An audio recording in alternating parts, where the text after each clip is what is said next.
स्वागत आप सभी का। रणभेरी बज चुकी है, ऐलान जंग हो चुका है। 3 नवंबर को मतदान किया जाएगा, 10 नवंबर को नतीजे आएंगे और इसी पर चर्चा होगी। और सीधे रुख कर रहे हैं भोपाल का सीनियर एडिटर प्रवीण दुबे जी हमारे साथ मौजूद हैं। प्रवीण जी, ओवर टू यू।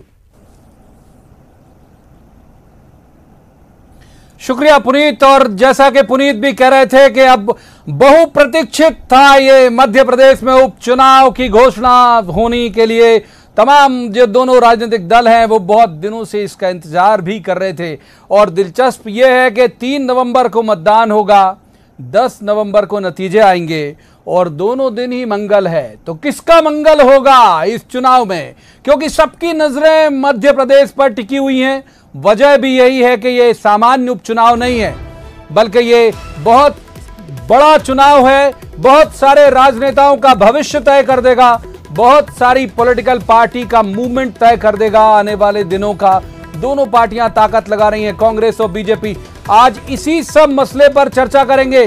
जैसे कि हम अक्सर कहते हैं कि इलेक्शन मतलब न्यूज 18, तो आपसे लेकर लगातार नतीजे आने तक हम आपको तमाम हर बड़ी खबर का विश्लेषण करके आपके सामने प्रस्तुत करते रहेंगे।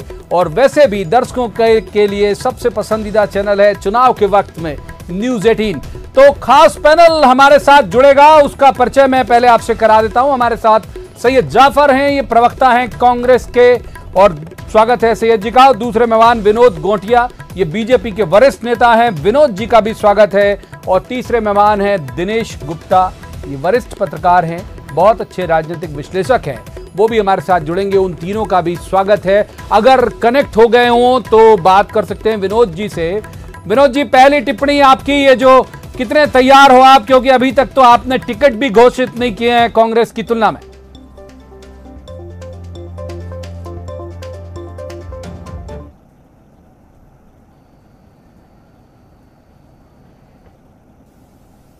बात हो नहीं मेरी संभवतः कुछ तकनीकी दिक्कत है। हम दिनेश गुप्ता जी हमारे साथ वरिष्ठ पत्रकार हैं, हम दिनेश गुप्ता जी का रुख कर लेते हैं।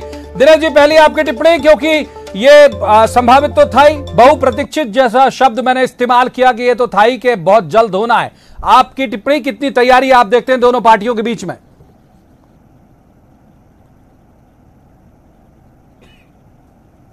कोरोना के कारण ये चुनाव थोड़ा सा देरी से हो रहा है, अन्यथा बहुत पहले हो गया होता।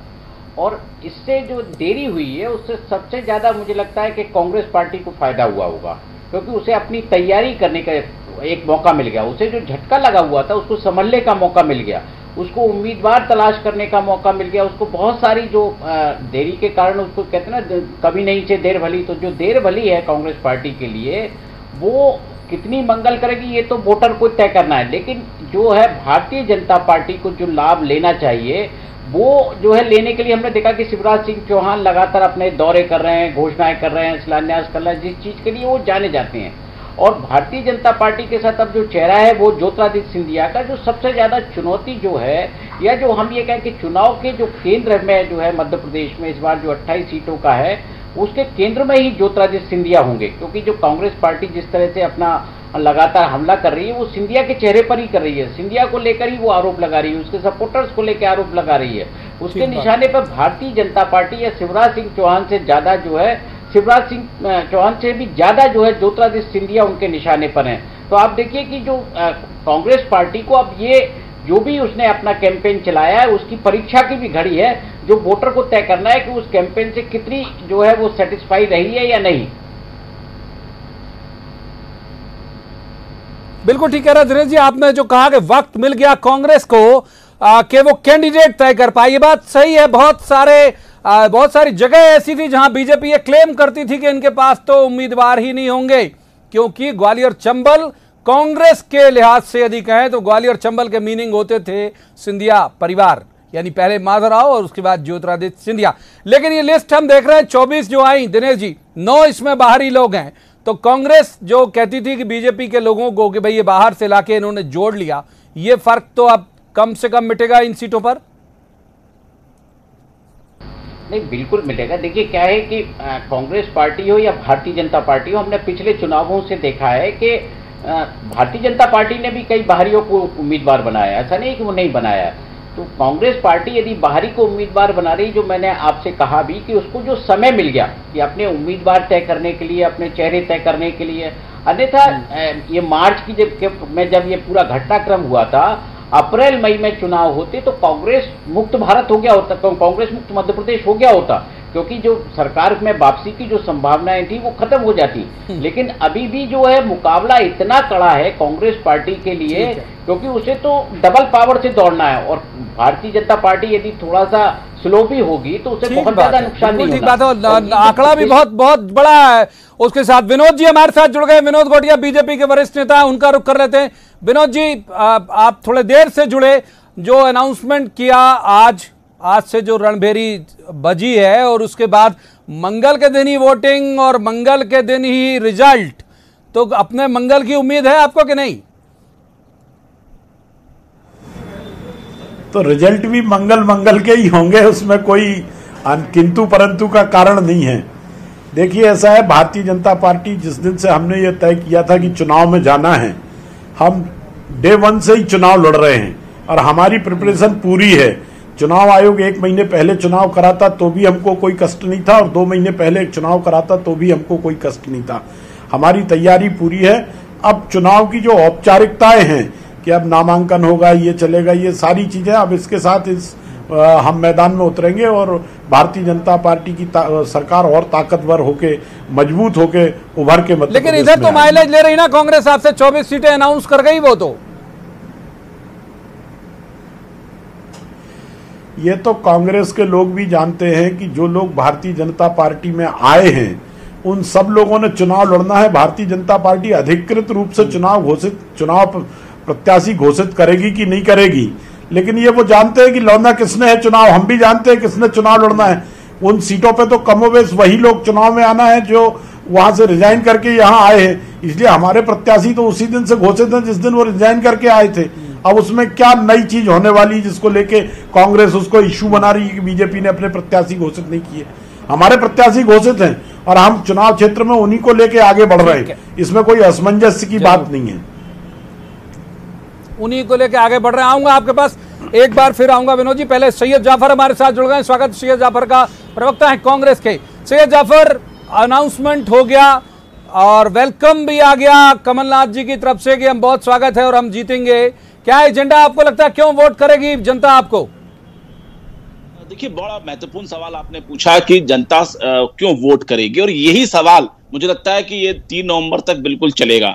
2018 में जब कांग्रेस पार्टी की सरकार बनी थी, तब मध्य प्रदेश की जनता ने इन 22-23 उपचुनाव के अलावा मध्य प्रदेश की पूरी जनता ने 15 साल के शिवराज सरकार की कारगुजारी के खिलाफ वोट किया था। किसान आत्महत्या करते थे, अपने आप को वो उभार नहीं पा रहे थे, तो उन्होंने वोट किया। युवाओं को रोजगार नहीं मिल रहा था, उन्होंने वोट किया। संविदा कर्मचारियों को नियमित नहीं हो पा रहे थे, उन्होंने वोट किया। जो लोग नौकरी से निकाल दिए गए थे वो उन्होंने वोट किया। और जिस प्रकार से कांग्रेस की सरकार उन वोटों से बनी थी और जिस प्रकार से कांग्रेस पार्टी के चुने हुए विधायकों ने, जनता ने जिनको चुना था, उन्होंने गद्दारी के साथ बिना किसी अल्टीमेटम के कांग्रेस पार्टी में से इस्तीफा देकर वहां पर जाकर जो मंत्री बने, जनता इनसे हर जगह यही सवाल पूछ रही है और यही सबसे बड़ा मुद्दा होगा। प्रवीण जी,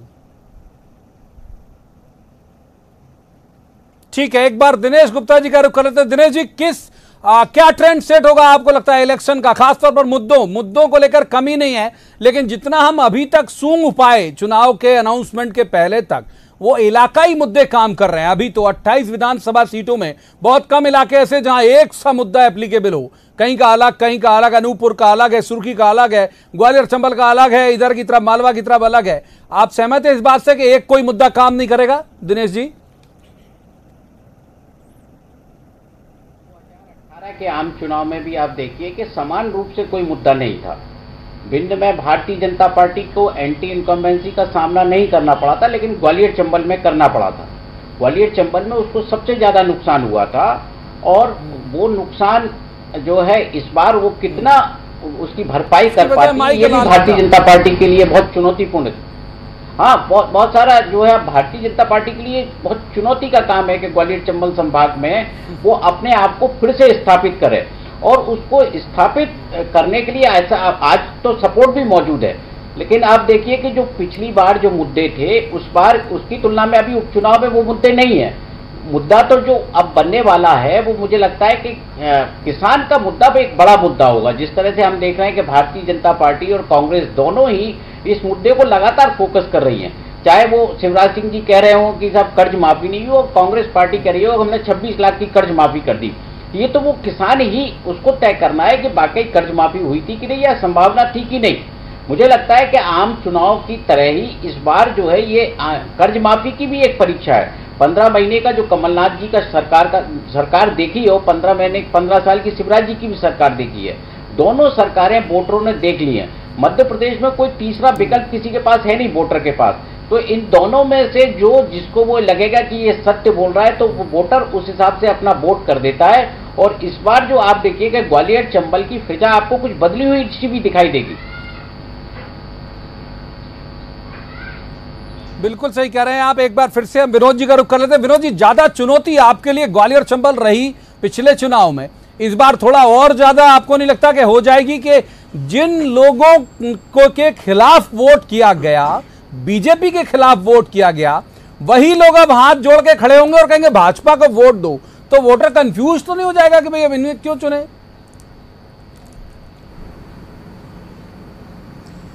देखिए, एक विषय जो अभी आपने उठाया कि मुद्दा क्या होगा चुनाव का, तो मैं बहुत विनम्रता से आपको एक बात बता दूं कि मुद्दा एक चीज तो तय है मध्य प्रदेश के अंदर चुनाव में, और वो ये तय है कि कमलनाथ की सरकार नाकारा साबित हुई है, किसी काम की नहीं रही, प्रदेश के लोगों को कोई परिवर्तन समझा नहीं पाई, दिखा नहीं पाई, बता नहीं पाई, उस दिशा में कुछ कर नहीं पाई। और इसलिए जब कमलनाथ की सरकार गई तो प्रदेश के लोगों ने राहत की सांस महसूस की। जो अभी हमारे कांग्रेस के प्रवक्ता मित्र कह रहे थे कि किसानों को कुछ नहीं मिला, वो तो किसानों से जाके पूछो कि उनको क्या कमलनाथ की सरकार ने दिया। जो हमारे मित्र कह रहे थे कि बेरोजगारों को कुछ नहीं दिया, तो कमलनाथ का बेटा बेरोजगारी काटने के लिए संसद में जाएगा मेंबर ऑफ पार्लियामेंट बन के, और गरीब का लड़का जो है वो ढोल चराएगा, बैंड बजाएगा। ये कमलनाथ का माइंड सेट है, और इसलिए प्रदेश की जनता को पता है कि कमलनाथ की सरकार कितनी नाकारा साबित हुई है, और इसलिए उनके मन में एक बात का उत्साह है कि वापस भारतीय जनता पार्टी की सरकार को स्थापित करना है। कोई द्वंद्व, किसी तरह का द्वंद्व वोटर के मन मस्तिष्क में नहीं है। मैं पिछले 2 महीने से ज्यादा समय से चंबल संभाग के अंदर काम कर रहा हूं, भिंड के अंदर काम कर रहा हूं, और मुझे स्पष्ट दिख रहा है कि भारतीय जनता पार्टी लीड लेते हुए आगे जा रही है। अपने पड़ोस का अनूपपुर का भी हाल बता दीजिए विनोद जी। पड़ोस का अनूपपुर आपके पड़ोस में ही है, जबलपुर से सटा हुआ है, लगभग ज्यादा दूर नहीं है। अनूपपुर एकदम दुबे जी एकदम साउंड है अनूपपुर। हम डंके की चोट पे अनूपपुर जीतेंगे। कांग्रेस वहां मतलब अपनी जमानत बचाने की स्थिति में रहे तो आप कहिए। सैयद जाफर, कई जगह जमानत नहीं बच रही है आपकी, और आपकी नकारा सरकार के खिलाफ वोटर वोट करेगा, ये विनोद जी का कहना। बीजेपी के बहुत वरिष्ठ नेता है। सबसे पहले तो मैं उनकी बात का जवाब दूं। उन्होंने कहा कि कमलनाथ जी के बेटे की बेरोजगारी के लिए उन्होंने संसद में भेज दिया। तो विनोद जी, पहले आप अपना ज्ञान दुरुस्त कर लीजिए कि कोई नॉमिनेशन नहीं हुआ नकुलनाथ का। नकुलनाथ को जनता ने चुन के भेजी है लोकतंत्र के वोटों के आधार पर। मैं भी जानता हूं जफर इस्लाम साहब कि नॉमिनेशन नहीं हुआ है। मैं आपका सम्मान करता हूं, आप मेरी बात मैं भी पूरा करने के पहले जो मेरा आप ज्ञान बढ़ाने का प्रयास कर रहे हैं, अपना ज्ञान बढ़ा लीजिए। पॉलिटिक्स में उनकी औलाद का नॉमिनेशन ही हुआ है। उनकी हैसियत क्या थी? मेरे बोलने के बाद उनकी हैसियत क्या थी? आप कैसे कह रहे हैं कि आप अपना ज्ञान बढ़ा लीजिए? मुझे आप कैसे कह रहे हैं कि अपना ज्ञान बढ़ा लीजिए? क्या हैसियत थी नकुलनाथ की कांग्रेस के अंदर? क्या डिजर्व करते थे वो? और इसलिए मेरा ज्ञान बढ़ाने की बात मत करें, अपना ज्ञान बढ़ाएं। आपने गलत बोला, आपने झूठ बोला, मैंने सुना। अब मैं जो सच बोल रहा हूं उसको सुनिए। तो दूसरी बात ये कि जो आप कह रहे हैं कि बेरोजगारी, मैं जब डिबेट में बोलता हूं तो कायदे की और ठीक बात करता हूं। नवीन जी बताइए ना कि डिबेट का तरीका क्या है, बताइए इनको पहले। हाँ, तो दूसरा ये है कि जो आप कह रहे हैं बेरोजगारी का, तो बेरोजगारी हटाने के लिए हमको 10 तारीख तक साथ रहना है, और हुआ तो उसके बाद भी लगातार ऐसी डिबेट में बोलिए, बात पूरी करिए सैयद जाफर, फिर दिनेश जी का रुख करेंगे। तो बेरोजगारी काटने के लिए अमित शाह जी ने अपने बेटे को बीसीसीआई का सेक्रेटरी बनाया, जिसको इसके पहले क्रिकेट के बारे में एबीसीडी नहीं समझती। तो ये पार्सलिटी करते हैं आ गए सारी एमपी के चुनाव में, कहां अप्लाई होगा? आप पार्सलिटी करते हैं। अब मैं आता हूं मध्य प्रदेश में। मैं क्या कांग्रेस पार्टी ने जो सदन में सवाल किया उसका तो कमल पटेल जी ने जवाब दिया। और अगर विनोद गोटिया जी अगर किसान हितैषी की बात करते हैं तो जो सदन में, मैंने उस दिन भी कहा था कि जो सदन में जवाब दिया गया है अगर वो गलत है तो अभी तक उन अधिकारियों पे कार्रवाई क्यों नहीं हुई? और उस मंत्री के साइन होते हैं उसमें जवाब पर। जब कोई विभाग का जवाब प्रस्तुत होता है सदन के अंदर तो मंत्री के हस्ताक्षर होते हैं। तो क्या मंत्री कमल पटेल जी ने हस्ताक्षर किए हैं? और किए हैं तो वो झूठी जगह पे कैसे कर दिए? एक सवाल है, एक सवाल, आपके प्रवाह को रोकूंगा, आपके प्रवाह को रोकूंगा, थोड़ा सा फ्लो कम करिए। मैं कह रहा हूं कि श्रीमान यही तो दिनेश गुप्ता जी करे। अब सदन की मार्कशीट क्यों चाहिए? अब तो मार्कशीट जा रहा ही ना, आप मैदान में मार्कशीट वही देंगे जो दिनेश गुप्ता जी कह रहे हैं कि ये तो बहुत बड़ा एक तरह का टेस्ट हो जाएगा ना कि पब्लिक आपकी कर्ज माफी को मानती है या नहीं। देखिए, मैं दिनेश जी की बात से बिल्कुल पूरी तरीके से सहमत हूं और मैं दिनेश भाई की उस बात से भी पूरी तरीके से सहमत हूं कि जो ग्वालियर चंबल संभाग में कांग्रेस पार्टी को गेन मिला था, फायदा मिला था, वो कई कारणों से मिला था। चाहे वो सपाक्स का आंदोलन की हम बात करें, चाहे हम वो एससी के आंदोलन की हम बात करें, चाहे हम शिवराज के एंटी कंबेंसी की बात करें, चाहे हमारे जो वचन पत्र में जो किसान के लिए कर्ज माफी का मुद्दा था, चाहे हम उसकी बात करें, चाहे कमलनाथ जी का एक बेदाग चेहरा था, चाहे सिंधिया का नाम भी तो ले लो एक आध बार भाई, सिंधिया जी का चेहरा भी तो एक आध बार बोल दो, तब तो साथी थे आपके। नहीं, मैं उस पे भी आ रहा हूं, मुझे रास्ते में रोक लिया ना आपने, मैं रास्ते में रोक लिया आपने मुझे, मैं उस पे भी आता। तो ये सारे मुद्दे थे। ज्योतिरादित्य सिंधिया जी का भी एक बड़ा फैक्टर था, इसमें नो डाउट कोई बड़ी बात नहीं। जब वो कांग्रेस पार्टी के कैंपियन के प्रभारी थे, उनकी हैसियत से उन्होंने काम किया। ये अलग बात है कि वो 2013 में भी चुनाव अभियान समिति के अध्यक्ष थे, लेकिन उस समय कांग्रेस को सफलता नहीं मिल पाई थी, ये अलग बात है। तो कुल मिलाकर कांग्रेस ने जो मैं दिनेश गुप्ता जी की बात है, दिनेश गुप्ता जी पर आप बहुत वक्त दिया सैयदा पर बहुत वक्त दिया, पर ऐसे में कई बार हम पे उंगली उठ जाती है भेदभाव की कि एक को प्रमोट कर दिया। मैं इसीलिए संतुलन बनाने के लिए दिनेश गुप्ता जी के रुख करूंगा। दिनेश जी, ये ठीक है कि जो विनोद जी कह रहे हैं, जो सैयद जाफर कह रहे हैं, इनकी अलग अलग राजनीतिक प्रतिबद्धताएं हैं, लेकिन आप देखिए कि ये जो आरोप लग रहे हैं कि भाई इनका दल बदल 9 लोग यदि मान लीजिए ये लोग लेके आए, कांग्रेस भी 9 उम्मीदवार बाहरी हैं जो हाथ में मैं लिस्ट रखा हूं, 24 में से 9, अब कोई बसपा से है, कोई बीजेपी से है, कोई ये है, तो कई जगह तो ऐसे दृश्य उपस्थित हो रहे हैं कि आमने सामने पिछली बार थे, कांग्रेस से ये थे राम सिंह, भाजपा से श्याम सिंह, अब वो पलट गए, अब श्याम सिंह हो गए, फिर कांग्रेस बीजेपी से वही चेहरे हैं लेकिन दल बदल गए। तो वोटर ऐसे में आपको लगता है कि ये वो बोलेगा मजाक बना दिया आपने? तो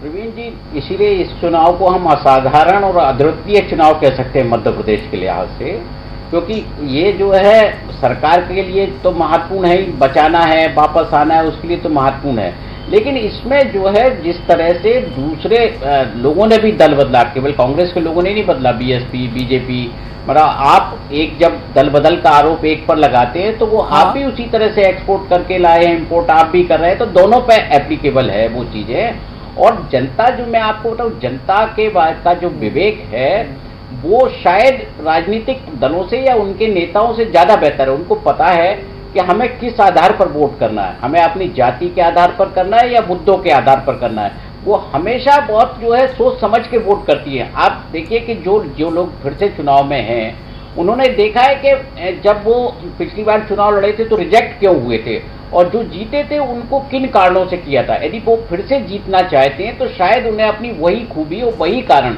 फिर लोगों के सामने रखने होंगे, तब तो वो जीत पाएंगे। अन्यथा क्या होगा, जो सामने जो नया कैंडिडेट है, जैसे एक बार आप बड़ा इसमें जो चुनाव है इसमें प्रवीण जी, आप देखिए कि इस बार कांग्रेस की तरफ से मुख्यमंत्री का चेहरा भी सामने है कि कौन मुख्यमंत्री फिर से बनने वाला है। तो अब जनता को ये भी कंफ्यूजन नहीं है कि आपकी अब ज्योतिरादित्य सिंधिया होंगे या कमलनाथ होंगे, तो अब तो मुकाबला सीधा है शिवराज सिंह चौहान और कमलनाथ के बीच।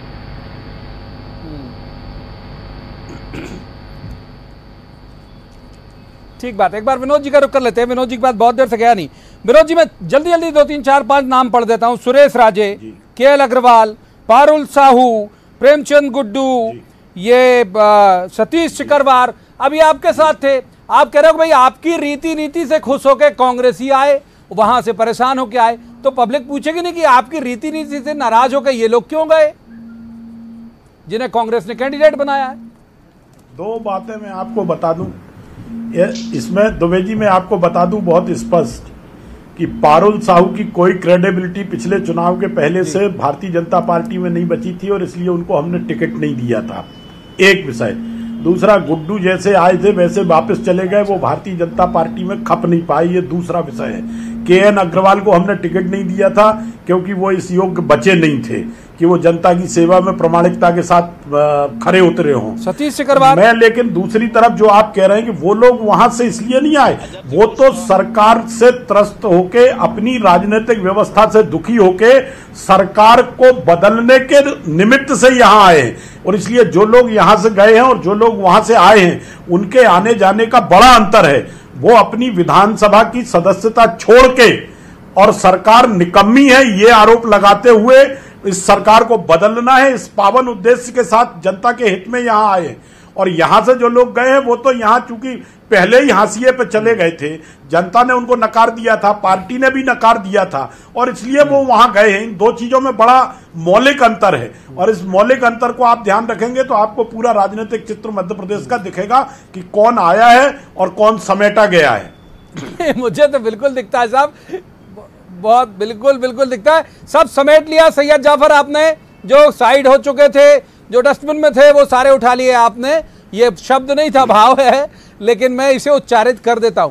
तो आपके पास जो आए हैं वो साइड हीरो है, हीरो सारे इन्होंने ले लिए इनकी बात से, ध्वनित होता है विनोद जी की बात से। सैयद जाफर, कभी प्रवीण जी आपके साथ बैठकर मुझे ऐसा लगता है कि मुझे थोड़ा सा निष्पक्षता से भी बात करनी चाहिए और मुझे लगता है कि अभी चुनाव बहुत दूर है, इसलिए मैं हल्का सा आपकी संगत में रहते हुए थोड़ी निष्पक्षता से बात कर देता हूं। बिल्कुल ये बात सही है कि ये जो परंपरा मध्य प्रदेश में चालू हुई है, ये कार्यकर्ताओं के लिए और ये आम जनता के लिए बड़ी दुखदाई है कि जो लोग पिछली बार कांग्रेस से चुनाव लड़ रहे थे वो बीजेपी से लड़ेंगे, जो बीजेपी से लड़ते थे वो कांग्रेस पे लड़ेंगे। ये बहुत ही गलत परंपरा डल गई और इसके बड़े गंभीर और दुष्परिणाम आपको आने वाले समय में मिलेंगे। जो कार्यकर्ता, चाहे वो बीजेपी का कार्यकर्ता हो, चाहे वो कांग्रेस का कार्यकर्ता हो, चाहे आम जनता, इसको भोगेगी और जो उच्च स्तरीय के लोग हैं वो इसका पूरा आनंद ले लेंगे, लेकिन इसके नीचे के ऊपर सारे लोग सिमट जाएंगे। ये है इसका सही सत्य। दूसरा ये कि जो विनोद जी बोल रहे थे, बड़े बड़े विद्वान व्यक्ति हैं, मैं उनके सामने उनको आईना नहीं दिखा सकता, लेकिन मैं उनसे निवेदन करना चाहता हूं कि जो आप तुलना कर रहे थे कि कौन किसके लिए आया, कौन किसके लिए गया, जो लोग कांग्रेस पार्टी में रहते हुए भारतीय जनता पार्टी में गए, उन्होंने कांग्रेस के साथ गद्दारी नहीं की। उन्होंने सबसे पहले उन मतदाताओं के से गद्दारी की जिन्होंने उनको पंजे के चुनाव चिन्ह पे वोट दिया था। मेरे ख्याल से विनोद जी भी चुनाव लड़ चुके हैं, MLA रहे हैं शायद, लेकिन शायद मुझे ऐसा लगता है कि जनप्रतिनिधि रहे हैं। आप जानते हैं कि जनता, जब हम विधानसभा के लेवल पर वोट मांगने जाते हैं या लोकसभा के लेवल पर हम वोट मांगने जाते हैं तो कई गांव में वो नेता 5 साल नहीं पहुंच पाता, चुनाव जीतने के बाद दूसरे चुनाव में भी नहीं पहुंच पाता और वहां उसको फूल और पंजे के नाम पर वोट मिलते हैं। इसका मतलब यह है कि प्रत्याशी से अधिक कई बार नहीं, अधिकांश समय पार्टी के आधार पर वोट मिलता है। तो जो लोग चुनाव जीते थे, उन्होंने, जनता ने उन्हें कांग्रेस पार्टी को वोट दिया था। चाहे हम ग्वालियर चंबल संभाग की बात करें, वहां पे पूरी तरीके से कांग्रेस पार्टी का साथ दिया। ये जीते हुए लोगों ने गद्दारी की, जीते हुए लोगों ने सरकार को गिराई और बिके और बिक कर मंत्री बने।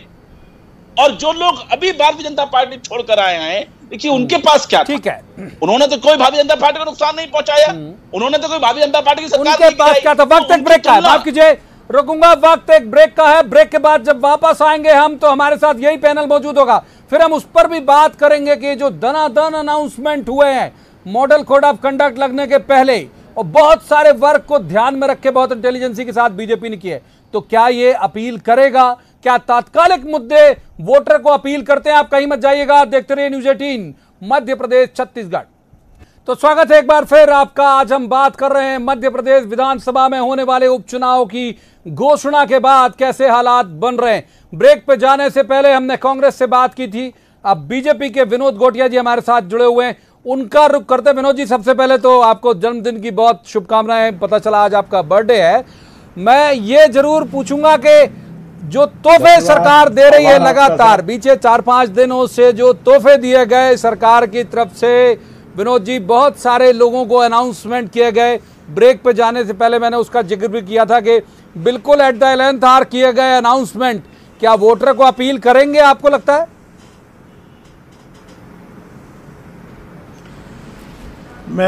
जैसे मैंने आपको कहा कि मैं लंबे समय तक अभी चुनाव में हूँ, भिंड के अंदर और पूरा ग्वालियर चंबल संभाग मेरा जानकारी है सारी हैं।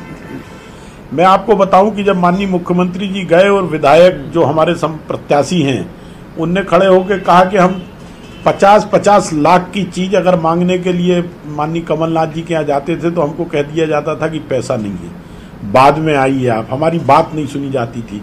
आज उसी क्षेत्र में वही विधायक 200, 300, 400, 500 करोड़ के कामों की आधारशिला रख रहा है, भूमि पूजन करवा रहा है। तो दोनों के बीच में कितना बड़ा अंतर है इसका आप अंदाजा लगा सकते हैं कि एक तरफ करने वाली सरकार होने के कारण शिवराज जी डिलीवर्ड कर पा रहे हैं, लेकिन कमलनाथ जी कहते हैं ना, कमलनाथ जी शायद पूरी कांग्रेस कहती है कि बड़े तंज में कहती है कि शिवराज जी जेब में नारियल रख के रखते हैं, तुरंत फोड़ देते हैं, शिलान्यास कर देते हैं। शिवराज जी तो 7 लाख हेक्टेयर की जमीन छोड़ के गए थे, दिग्विजय सिंह नारियल फोड़ते फोड़ते 40 लाख हेक्टेयर तक ले आए। शिवराज जी तो 2,500 मेगावाट बिजली पैदा करते थे, दिग्विजय सिंह नारियल फोड़ते फोड़ते 17,000 मेगावाट तक ले आए। हम नारियल भी फोड़ते हैं और वास्तविकता का काम भी करते हैं, और इसलिए इनको कोई अधिकार नहीं है हमारे ऊपर प्रश्न चिन्ह लगाने का। 50-55 हजार किलोमीटर डामर सड़कें छोड़ के गए थे, हम 1,90,000 किलोमीटर तक डामर सड़कें ले आए नारियल फोड़ते फोड़ते। 4 लेन हाईवेज का जाल बिछा दिया। तो हमारी तरफ उंगली उठाने के पहले कमलनाथ जी ये देख लें कि 4 उंगलियां उंगली तरफ चली जाती हैं, उनके खुद की तरफ चली जाती हैं। हम नारियल भी फोड़ते हैं और काम भी करके दिखाते हैं। ये तो मैंने मोटे गिनाए आपको उंगलियां पर, जिसको अंधा भी टटोलेगा तो देख लेगा। बिल्कुल बिल्कुल आऊंगा विनोद जी, वक्त हमारे पास बहुत है अभी, और वैसे भी इलेक्शन को लेकर न्यूज 18 की कवरेज को दर्शकों ने हमेशा सराहा है। हम बहुत सारे मुद्दों पर बात करते हैं, जितने सवाल दर्शकों के दिमाग में ये प्रयास होता है कि उसका कम से कम उसे एक तसल्ली बख्श जवाब मिले। विनोद जी, माफ कीजिए दिनेश जी, ये गौरीशंकर सेजवार, रुस्तम सिंह, जयभान सिंह पवैया, दीपक जोशी, लाल सिंगार, मंजू दादू, ये सब तमाम लोग शांत बैठेंगे या ये सब तमाम लोग ध्वजवाहक बनेंगे बीजेपी के, क्या लगता है आपको? प्रवीण जी, 2018 के विधानसभा चुनाव को आप याद करिए। मुझे लगता है भारतीय जनता पार्टी ने उन कारणों की तलाश जरूर की होगी जिनके कारण वो चुनाव हार गई थी और तीसरी चौथी बार लगातार सरकार में नहीं आ पाई थी। वो कहीं ना कहीं स्थानीय नेताओं का जो असंतोष था वो भारतीय जनता पार्टी के लिए चौथी बार सरकार बनाने में बाधक बनाता। ये किसी से छुपा हुआ तथ्य नहीं है। ये भी किसी से छुपा हुआ तथ्य नहीं है कि इस पिछले आम चुनाव में सैबोटाज हुआ था और एक दूसरे को निपटाने की स्थितियां बनी थी। इसका परिणाम ये हुआ कि जो भारतीय जनता पार्टी है वो फिर से सरकार में नहीं आ पाई। और ऐसा अभी, हाँ आप कुछ कह रहे हैं प्रवीण जी? आप मैं कह रहा हूं इस बार नहीं होगा, इसकी क्या गारंटी? नहीं, मैं उसी पर आ रहा हूं प्रवीण जी, इसकी कोई गारंटी नहीं है। मुझे तो ऐसा लगता है कि इस बार जो है बहुत ज्यादा संभावनाएं हैं कि 2018 से भी आगे स्थितियां बने। जितने नाम आपने बनाए हैं इनकी अपनी पीड़ा है। ये भले ही भारतीय जनता पार्टी छोड़कर कांग्रेस में नहीं गए हैं, लेकिन उनके राजनीतिक भविष्य के सामने एक सवाल अभी भी बना हुआ है कि आगे हमारा होगा क्या। भारतीय जनता पार्टी ने कितना डैमेज कंट्रोल किया है, नहीं किया है, ये अभी तक सामने नहीं आया है, क्योंकि डैमेज कंट्रोल बहुत बड़ी चीज है। हमने पिछले आम चुनाव में ये देखा था 2018 के में कि ग्वालियर चंबल में जब भारतीय जनता पार्टी में सैबोटाज की स्थितियां बन रही थी, लोगों ने कहा सरकार तो हमारी बन रही है, मालवा से सीटें आ रही हैं, चौथी बार सरकार बना रहे हैं। लेकिन क्या हुआ था कि जो है वहां भी कुछ नुकसान हो गया। तो जो एक दूसरे के इलाके के भरोसे भारतीय जनता पार्टी के नेता बैठे हुए थे, तो उसके कारण वो विपक्ष में जाकर बैठने में मजबूर हो गए। और अभी भी यदि डैमेज कंट्रोल नहीं किया, जो चले जाते हैं उनका तो हमें पता है कि वो आज पार्टी में नहीं है, कितना नुकसान कर सकते हैं ये सबको पता है। और एक जो भारतीय जनता पार्टी में एक चीज बार बार सुनने में भी आ रही है कि लोग ज्योतिरादित्य सिंधिया को निपटाना चाहते हैं। ऐसा ना हो कि इस निपटाने सुलझाने के खेल में फिर कोई खतरे में पड़ जाए। तो बहुत सारी जो संभावनाएं जिस पर भी भारतीय जनता पार्टी शायद काम कर रही होगी, या जो पिछली घटनाओं से इस पर मैं आने वाला था, हम मान सकते हैं। इस पर आने वाला था। दिनेश जी ने बहुत दिलचस्प और बड़ी एक ऐसी बात कही जो जिसका जवाब वाकई चलेंगे हम विनोद जी के पास। पहले एक बार सैयद जाफर का रुख इसलिए कर लेंगे। सैयद जाफर, जो बात हमने विनोद जी से भी कही, जो बात हमने दिनेश जी से भी कही, आपके लिए कह देता हूं। अब आप डबरा में न्यायालय आए, बमोरी में न्यायालय आए, सुर्खी में न्यायालय आए, सांवेर न्यायालय आए, सुमावली न्यायालय आए, मुरैना न्यायालय आए, मैगांव अभी तय नहीं लेकिन लगता है कि नए होंगे शुक्ला जी, फिर ग्वालियर पूर्व न्यायालय आए। तो ये जो आपका पुराना कांग्रेस ही है, जो मैंने उनसे पूछा, ये भी शांत बैठेगा आपको लगता है कि आपके लिए, या फिर वो भी ध्वजवाहक बनेगा और जय जयकार करेगा नए कैंडिडेट को जितवाने के लिए? जैसा दिनेश जी ने कहा, मैं उनकी बात से कई जगह पर सहमति प्रकट करता हूं, लेकिन उसमें कुछ थोड़ा सा जोड़ना चाहता हूं। देखिए, 2018 के इलेक्शन के समय भी कांग्रेस पार्टी में सबोटेज की संभावना ज्यादा थी, और मैं बड़ी जवाबदारी से कहना चाहता हूं कि भारतीय जनता पार्टी के मुकाबले कांग्रेस पार्टी में सबोटेज होने की संभावना ज्यादा रहती है, क्योंकि जो एक दबाव या अनुशासन भारतीय जनता पार्टी में रहता है वो हमारी पार्टी में नहीं रह पाता। ये बहुत बड़ा हमारी हार का भी कई बार कारण रहा है। तो लेकिन मध्य प्रदेश में कमलनाथ जी के नेतृत्व में, कमलनाथ जी गारंटी, मैं आ रहा, उस पर ही आ रहा था कि 2018 में जिस प्रकार कमलनाथ जी ने दिग्विजय सिंह जी का या ज्योतिरादित्य सिंधिया जी का या अरुण यादव जी का या अजय सिंह जी का, इन सब का कॉम्बिनेशन बनाकर जो 2018 में इलेक्शन लड़ा, उसका हमें बहुत बड़ा फायदा मिला था। दूसरी बात, ये जो इलेक्शन है, मैं फिर कह रहा हूं कि ये जो इलेक्शन है, इसमें जो छनकर कार्यकर्ता रुका है, जो छनकर भारतीय जनता ज्योतिरादित्य सिंधिया जी से छनकर कांग्रेस में ग्वालियर चंबल संभाग में रुका है, वो बहुत ताकतवर है। और वहां पर अब कांग्रेस पार्टी में किसी भी प्रकार का सबटेज होने की संभावना बिल्कुल नहीं है। बाकी जगहों पर मैं जरूर कह सकता हूं कि अभी भी कुछ विधानसभा ऐसी हैं जहां पर ये स्थिति बिल्कुल बनेगी। देखिए, हमें स्वीकार करके बात करनी चाहिए, क्योंकि हम लोग रोज रोज अगर सच्चाई को छुपा कर बात करेंगे तो मुझे लगता है कि जनता तक सही बात नहीं पहुंचेगी। लेकिन ग्वालियर चंबल संभाग में बिल्कुल निश्चित तौर पर कह सकता हूं कि कांग्रेस के मुकाबले भारतीय जनता पार्टी के पास 70-80%, 90% संभावना है कि वहां सबटेज होगा। क्योंकि ज्योतिरादित्य सिंधिया जी के से कितना एडजस्टमेंट पवैया जी कर पाएंगे, ये बड़ा सवाल है। ज्योतिरादित्य सिंधिया जी से प्रभात झा जी कितना एडजस्टमेंट कर पाएंगे, ये बड़ा सवाल है। नरोत्तम मिश्रा जी, जो डबरा और दतिया के बड़े नेता माने जाते हैं, ग्वालियर के बड़े नेता माने जाते हैं, वो इस पूरे चुनाव से आपको नजारा दिखते हैं। इसका मतलब बड़ा सवाल कहीं ना कहीं भारतीय जनता पार्टी में चल रहा है। मैं अंत में आपको बड़ा निश्चित होकर कहना चाहता हूं, कांग्रेस आजकल जाने लगे रैलियों में। मैं अंत में आपको बताऊं कि अरे अभी अपने तरफ से अंत मत करिए भाई, डिबेट में संचालित कर रहा हूं।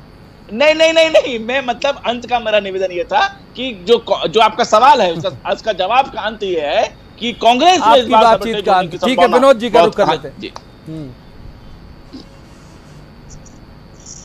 विनोद जी, यही सवाल जो मैंने दिनेश जी से पूछा था, आपके यहाँ ज्यादा उंगलियां इस बात को लेकर इसलिए उठती हैं कि ग्वालियर जो आपका है, ग्वालियर चंबल, वो पावर हाउस रहा है बीजेपी का।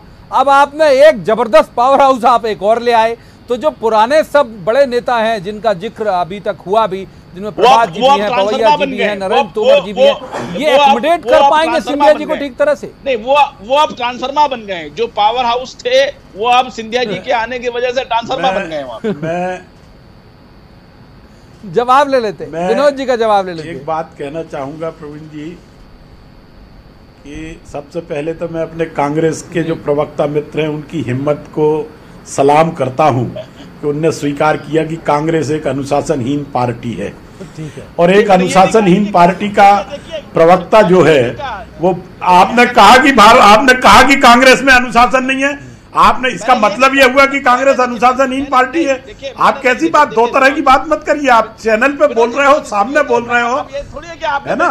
और इसलिए एक अनुशासनहीन पार्टी का प्रवक्ता एक अनुशासित पार्टी के संदर्भ में टिप्पणी करे, मुझे तो हंसी आ रही इस बात को लेके। नहीं, आपने कहा कि कांग्रेस में अनुशासन नहीं है, कांग्रेस में सबोटेज ज्यादा, यह आपकी वर्डिंग है, मेरी नहीं है। और जब कांग्रेस में अनुशासन नहीं है मतलब कांग्रेस अनुशासन पार्टी है, आप स्वीकार करिए। मैं आपको फिर से क्लियर करता हूं, मैंने आपसे क्लियर करता हूं। और इसलिए सुनिए, मुझे आश्चर्य होता है कि एक अनुशासनहीन पार्टी का प्रवक्ता एक अनुशासित पार्टी के संदर्भ में अपनी व्याख्या कर रहा है। मैं तो चलिए मेरा सवाल मान लीजिए आप, कांग्रेस का सवाल छोड़ के कि क्या ये एकोमोडेट हो पाएंगे वहां पर ये इतने बड़े बड़े नेताओं के बीच? सिंधिया जी, सवाल का जवाब दिया मैंने कि सबटेज के मामले में ये हमेशा जवाब लेते, कांग्रेस पार्टी में विनोद जी का जवाब लेते। कांग्रेस पार्टी हमारी इतनी मजबूत पार्टी जब धीरे धीरे कमजोर हुई तो सबोटेज के कारण ही हुई ना। इसको स्वीकार करने में कौन सी बड़ी बात है, इसमें स्वीकार करने में कौन सी बड़ी बात है। और अब भारतीय जनता पार्टी में जो 2018 में सबोटेज हुआ और जो अब होने आगे के लिए भी बधाई आपको, आगे के लिए भी बधाई आपको, आपको आगे के लिए भी बधाई। मैं से बात करता हूं और मैं बड़ी जवाबदारी से कह रहा हूं कि 2018 में जब कमलनाथ जी प्रदेश कांग्रेस के अध्यक्ष बन के आए, उन्होंने बिल्कुल बेईमानी से बात नहीं कर रहा हूं, मैं भी बहुत ईमानदारी से बात कर रहा हूं। मुझे कहने का मौका दीजिए, आप शांत हो जाइए। विनोद जी, मूल सवाल विषयांतर हो रहा, माफ कीजिए, मूल सवाल विषयांतर हो रहा। विनोद जी, मूल सवाल विषयांतर हो रहा। सैयद जाफर रोकूंगा आपको प्लीज। मूल सवाल विषयांतर हो रहा है कि ये सबका सवाल है, ये मीडिया का भी सवाल है, ये राजनीति को समझने वालों का भी सवाल है कि इतने बड़े पावर हाउस में सिंधिया जी एकोमोडेट हो पा रहे हैं क्या? अब मैं आपको ये चीज बहुत स्पष्ट बता दूं, ये वो प्रश्न है जिसका उत्तर देना एक बड़ा मतलब जिसको कहते हैं संभला हुआ इसका एक उत्तर आता है। और मैं आपको ये बता दूं कि सिंधिया जी को किसी पावर हाउस के साथ एडजस्ट नहीं करना है। सिंधिया जी भारतीय जनता पार्टी के साथ एडजस्ट हैं, और जब कोई नेता भारतीय जनता पार्टी की विचारधारा के साथ एडजस्ट कर जाता है तो बाकी लोगों के साथ अपने आप एडजस्ट कर जाता है। ये मैं बहुत दावे के साथ कह रहा हूं, बहुत जवाबदारी के साथ कह रहा हूं। ये जो बातें हैं कि वो सिंधिया जी नरेंद्र सिंह तोमर के साथ एडजस्ट करेंगे कि नहीं करेंगे, सिंधिया जी प्रभात झा साहब के साथ एडजस्ट करेंगे कि नहीं करेंगे, तो यहां कोई 1 to 1 का एडजस्टमेंट नहीं है। भारतीय जनता पार्टी में जो पार्टी के विचार के साथ एडजस्ट करता है वो भारतीय जनता पार्टी के हर छोटे बड़े कार्यकर्ता के साथ एडजस्ट करता है। और मैं समझता हूं कि किसी तरह की कोई रफ्त भारतीय जनता पार्टी में सिंधिया जी को लेके नहीं है। इसके अगर आपको परिणाम देखना है तो वो चुनाव में, जब चुनाव के परिणाम आएंगे तब भी आप देख सकेंगे। और चलते हुए चुनाव में भी आप देख रहे हैं कि जिस तरीके से माननीय तोमर साहब, माननीय सिंधिया जी, माननीय शिवराज सिंह चौहान साहब और पवैया जी हों या जो भी हों वहां के उस अंचल के बड़े नेता, हमारे माननीय गृह मंत्री हैं, ये सारे लोग एक दिशा में एक साथ एक सूत्र लेके लगे हुए हैं और ये चुनाव परिणाम भी आपको बताएंगे। और इसलिए भारतीय जनता पार्टी में 1 to 1 एडजस्टमेंट का कोई सवाल नहीं है। मैं अपने कांग्रेस के प्रवक्ता मित्र से असहमत नहीं हूं। उनके यहाँ की परंपरा ये रही है कि दिग्विजय सिंह का सिंधिया जी के साथ नहीं बनता, सिंधिया जी का कमलनाथ जी के साथ नहीं बनता, कमलनाथ जी और दिग्विजय सिंह का बनता है तो उनकी चेहरा देखने के लिए अजय राहुल तैयार नहीं है। और इसलिए उनको जैसी आदत है वो वैसा भारतीय जनता पार्टी को देख रहे हैं। उनको मेरे नजरिए से एक और तीसरा बड़ा मुद्दा जो बहुत ज्यादा लोगों की जिज्ञासा है जिस बात को लेकर, माफ कीजिए विनोद जी, पर्याप्त वक्त दिया मैंने आपको। दिनेश गुप्ता जी का रुख करते हैं। दिनेश जी, सबसे ज्यादा एक जिज्ञासा जो लोगों के मन में भी है, मीडिया को, राजनीतिक माहौल को समझने वालों के मन में भी है, वोटर के मन में भी है, ये जो काल चल रहा है कोरोना का, जहां फिजिकल अपीयरेंस उस सीमा तक नहीं हो रहा है, वर्चुअली ज्यादा लड़ा जाएगा चुनाव, कौन आपको लगता है कि दोनों पार्टियों में से ज्यादा माइलेज लेने की स्थिति में है वर्चुअली, सोशल मीडिया के जरिए, इस तरह से?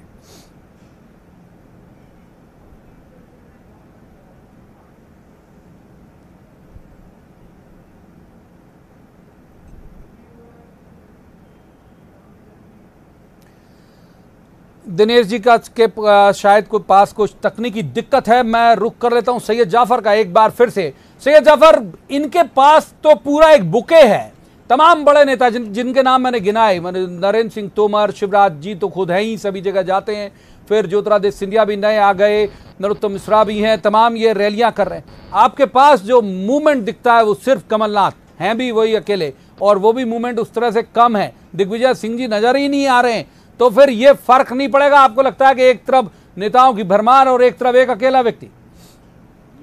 मैं फिर इस बार बड़े निष्पक्षता से बात रखना चाहता हूं। देखिए, भारतीय जनता पार्टी में जो लोकप्रियता की अगर हम बात करें तो वो मात्र शिवराज सिंह चौहान जी के पास है, ना वो नरेंद्र सिंह तोमर जी के पास है, वो ना नरोत्तम मिश्रा के पास है, ना वो प्रभात झा के पास है, ना पवैया जी के पास है, ना गोपाल भार्गव। कमान भी तो उन्हीं के पास है, आपके खिलाफ तीर भी तो वही ताने खड़े हैं साहब रणभूमि में। मैं उसी पे आ रहा हूँ ना, आप ही के सवाल का तो जवाब मैं आपके हिसाब से दे रहा हूँ। आज कांग्रेस पार्टी के प्रवक्ता साहब से मैं पूरा जवाब नहीं दे रहा हूँ, मैं तो कुछ चीजों को सच्चाई के आधार पर भी लेके आ रहा हूँ कि जो जनता बैठी है वो सच्चाई को भी देखे कि भारतीय जनता पार्टी के करनी और कथनी में कितना अंतर है, किस प्रकार ध्यान। सच्चाई मत बोल देना कि ये डिबेट के तुरंत बाद निलंबन तो नहीं हो जाए ऐसे में। हाँ बोलिए। नहीं बिल्कुल। तो दूसरी महत्वपूर्ण बात ये कि जो शिवराज सिंह जी की लोकप्रियता की हमने बात की, जो हमने उनके कार्यकाल की बात की, उसको 2018 में जनता ने नकार दिया। और जिस जगह उपचुनाव हो रहा है वहां तो सिरे से नकार दिया। और जहां तक कांग्रेस पार्टी की आप बात कर रहे हैं, तो कांग्रेस पार्टी में कमलनाथ जी के जो चेहरे की लेकर आपने बात किया, इसके पहले दिनेश जी ने भी कहा कि मुख्यमंत्री के चेहरे को लेकर एकमात्र नाम है, तो इसलिए स्पष्ट है कि जो 15 महीने का जो उनका कार्यकाल है, हम तो बहुत सारी चीजों को हमने इसके पहले भी कहा, चाहे वो किसान कर्ज माफी की बात हो, चाहे पेंशनधारियों को डबल पेंशन करने की बात हो, चाहे बिजली के बिल आधे करने की बात हो, चाहे बिटिया की शादी में दुगना पैसा देने की बात हो, चाहे निवेश की बात हो, चाहे जीडीपी के बढ़ने की बात हो, चाहे सुशासन की बात हो, चाहे कानून व्यवस्था का आप उठा के देख लीजिए सारे पैमाने, चाहे किसान की आत्महत्या को लेकर की बात कर लें, इस पूरे पैमाने पर 15 महीने में जो कमलनाथ जी की सरकार है वो शिवराज के 15 साल के कार्यकाल के भारी पड़ी है। तो स्वाभाविक तौर पे ये है कि जो नेतृत्व कमलनाथ जी ने 15 महीने में किया, उसका अब जोरदार असर होगा, प्रभाव होगा। और भारतीय जनता पार्टी में जो आप एक नेता की मैंने आपको बात की, बाकी नेता को आप देख लेंगे तो वो एक से दूसरी विधानसभा में प्रभावशाली है ही नहीं। ये भी आप अच्छी तरीके से सिंधिया को नेता नहीं मानते हो क्या आप सिंधिया जी को नेता नहीं मानते हो क्या आप? मैं आता हूं। देखिए सिंधिया जी के, देखिए मैं इस चुनाव में एक और बड़ी बात बोलना चाहता हूं। इस चुनाव में दो लोगों को बड़ा नुकसान होगा। एक ज्योतिराज सिंधिया जी को और दूसरा शिवराज सिंह चौहान जी को। ज्योतिराज सिंधिया जी को इसलिए नुकसान होगा कि जब वो कांग्रेस पार्टी छोड़ के गए तो शुद्ध रूप से उनके पास 18 विधायक गए, बाकी जो 4 विधायक थे जो अलग तरीके से गए वो उनके साथ नहीं गए, 18 विधायक वो गए। और ये निश्चित है क्यों 18 में से लगभग 18 में से कम 12 विधायक ऐसे हैं जो निश्चित तौर पर तनाव हार रहे हैं।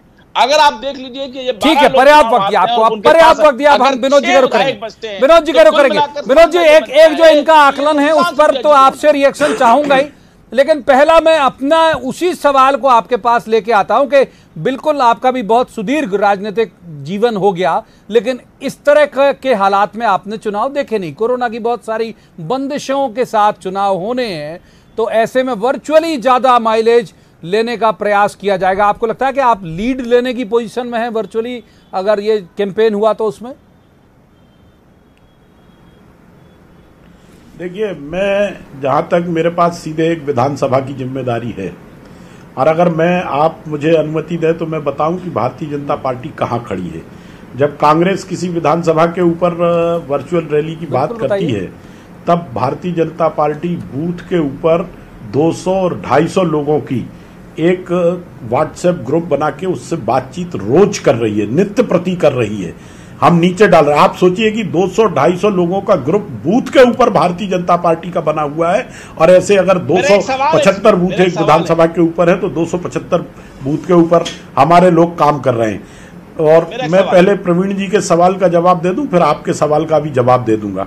और मैं समझता हूं कि वर्चुअल रैली के संदर्भ में जहां कांग्रेस की, अभी पूछ लेना आप इनसे, जब हमसे सवाल पूछ रहे हैं तो आपके माध्यम से मैं पूछ रहा हूं कि सोनिया जी इनकी राष्ट्रीय अध्यक्ष हैं, उनने पूरे देश भर में मुश्किल से 20-25 वर्चुअल रैली की होंगी, अपने कार्यकर्ताओं से सीधे 20-25 रैलियों में बात की होगी। और हमारे राष्ट्रीय अध्यक्ष ने छोटी बड़ी मिला के लगभग 5000 से ऊपर वर्चुअल रैलियों को संबोधित किया है। तो दोनों पार्टियां, हम सदुपयोग कर रहे हैं सोशल मीडिया का। कांग्रेस के बारे में मुझे नहीं पता कि कांग्रेस क्या कर रही है सोशल मीडिया का, लेकिन चुनाव के कैंपेन को नीचे तक ले जाने के लिए, जनता को जागरूक करने के लिए, मतदाता को भारतीय जनता पार्टी के पक्ष में खड़े करने के लिए सोशल मीडिया का जो सदुपयोग हो सकता है उसको ठीक तरीके से करने का काम भारतीय जनता पार्टी कर रही है। और मैं मानता हूं कि इसके सार्थक परिणाम भी हमको चुनाव क्षेत्र के अंदर देखने को मिल रहे हैं। सैयद जाफर, ये बिल्कुल मुहाने पे खड़े हैं, 107 है, 9 सीटें जीत रही है इन्हें कुल जमा। आपके लिए गणित जो है वो कितना भयंकर हुआ जा रहा है? मतलब अभी जो संख्या है आपकी वो है 88, तो आप सोचिए कि 116 तक पहुंचने के लिए कितना बड़ा पहाड़ पार करना है आपको। सैयद जाफर। बिल्कुल, देखिए मैं उस बात को मेरी अधूरी रह गई थी। मैंने वही आपसे कहा कि ये पूरा चुनाव तो कांग्रेस पार्टी को नुकसान पहुंचा के लड़ाया जा रहा है। ये बिल्कुल स्वाभाविक बात है कि जो 28 में से लगभग 24-25 सीटें ऐसी हैं जो कि इस्तीफा देने के कारण हो रही हैं। तो ये जो इस्तीफा दिया गया है वो पूरी तरीके से कांग्रेस पार्टी की सीटें रही हैं, तो नुकसान जो सबसे ज्यादा होगा वो तो कांग्रेस पार्टी को ही होगा। इसमें कोई दो राय वाली, इसमें कोई सोचने और समझने वाली बात नहीं है। दूसरा, विनोद जी कह रहे थे कि सोनिया जी ने कितनी नतीजे बता दे रहा हूं आप, नुकसान सबसे ज्यादा कांग्रेस का होगा तो फिर बन गई गवर्नमेंट और ये चल ही रहे हैं फिर तो ये लोग। नहीं, सबसे ज्यादा नुकसान का मतलब ये है कि 28 जगह इलेक्शन होंगे तो मान लो अगर हम 26 भी जीतेंगे तो 2 सीट तो कांग्रेस पार्टी की जाएगी ना। वो उस आधार पे मैंने कहा तो 28 का सबसे ज्यादा 26 अब या और भी करते 24। दूसरा, अगर भारतीय जनता पार्टी 2 भी सीट जीत रही तो 24 जगह आपको नुकसान होगा अगर, तो बचा क्या जी। अब सवाल ये होता है कि जो वर्चुअल रैली की बात ये कर रहे थे कि अमित शाह जी ने किया या नड्डा जी ने किया या सोनिया जी ने नहीं किया। देखिए, इस वर्चुअल रैली से जनता को क्या फायदा हुआ, क्या नुकसान हुआ, उस पर चर्चा करने से ज्यादा ये तय होगा कि 15 महीने में कांग्रेस की सरकार से क्या फायदा हुआ, 15 महीने से कांग्रेस की सरकार से क्या नुकसान हुआ, 15 साल से भारतीय जनता पार्टी की सरकार से क्या नुकसान हुआ, इस कोरोना काल में शिवराज सरकार से क्या नुकसान हुआ। और आप जो भिंड एरिया की बात कर रहे हैं, मुझे नहीं मालूम आप भिंड में कौन से विधानसभा में, मेहगांव में कि गोहद में। अगर मेहगांव में होंगे आप, भिंड में अगर मेहगांव में होंगे, एक बार दिनेश गुप्ता जी को ले आते हैं। ये 1 to 1 के बजाय दिनेश गुप्ता जी बहुत देर से नहीं किया उनके बाद। दिनेश गुप्ता जी, अरे वो पर्याप्त वक्त दे रहा हूं मैं, पर्याप्त वक्त दे रहा हूं, दोनों पॉलिटिकल गेस्ट को पर्याप्त वक्त दे रहा हूं। दिनेश जी को शामिल कर रहे थे हमारे पत्रकार सहयोगी, वरिष्ठ पत्रकार दिनेश गुप्ता जी। दिनेश जी, वर्चुअल लीड आपको लेता हुआ कौन दिखता है दोनों में से? क्योंकि ये एक अलग तरह का चुनाव है, आपने असाधारण शब्द इस्तेमाल किया, तो इस मामले में भी परिस्थितियां असाधारण हैं कोरोना के कारण। बिल्कुल, देखिए वर्चुअली तो प्रवीण जी हम निसंदेह ये कह सकते हैं कि भारतीय जनता पार्टी लीड कर रही है, लेकिन जब वोटिंग की बात आएगी तो वो एक्चुअल आएगी।